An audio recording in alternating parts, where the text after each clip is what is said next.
আলোচিত content creator, স্বঘোষিত রাজনীতিক এবং বিতর্কের কেন্দ্রবিন্দু হিরো আলম আবারও চমকে দিলেন।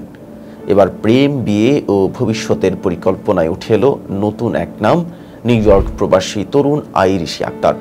পেশায় তিনি একজন চিকিৎসক, বর্তমানে নিউ ইয়র্কের একটি মেডিকেল কলেজে ইন্টার্নশিপ করছেন। হিরো আলম নিজেই গণমাধ্যমকে এই বিস্ফোরক তথ্য নিশ্চিত করে বলেন, আইশ আমার ভালো বন্ধু। কিছুদিন আগে সে দেশে এসেছিল, আমি তার কুমিল্লার বাসাও গিয়েছিলাম। সম্প্রতি সে শুনে যে আমি বিয়ে করতে যাচ্ছি, তখনই সে আমাকে সরাসরি বিয়ের প্রস্তাব দেয়। বলে, তুমি আমেরিকা চলে এসো, আমি তোমাকে নতুন জীবন দিতে চাই।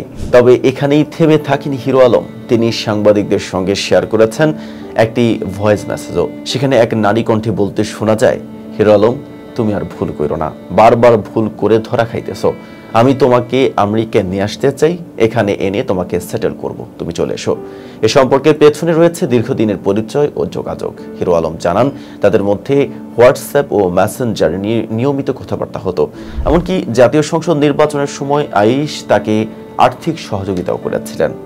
এদিকে মডেল ইতির সঙ্গে বিয়ের গুঞ্জন যখন বাতাসে ঘুরপাক খাচ্ছে, ঠিক তখনই হিরো আলম দিলেন এক নতুন মোড়।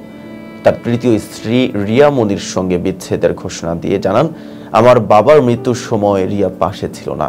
আমি 1 মাস হাসপাতালে বাবার পাশে ছিলাম, কিন্তু সে একবারও দেখতে আসেনি। এই সম্পর্ক আর রাখার ইচ্ছে নেই। এর আগেও হিরো আলম 2010 সালে প্রথম বিয়ে করেছিলেন সাদিয়া বেগম সুমিকে। সে সংসারে তাদের 3 সন্তান রয়েছে, আলো, আখি ও আবির। সব মিলিয়ে হিরো আলমের জীবন যেন এক চলচ্চিত্রের মতো। আলো, অন্ধকার, ভালোবাসা, বিচ্ছেদ এবং চমকপ্রদ সব মোড়। এতক্ষণ সাথে ছিলাম মেহেদী হাসান। ফেজ দ্য পিপলের সাথে থাকার জন্য ধন্যবাদ।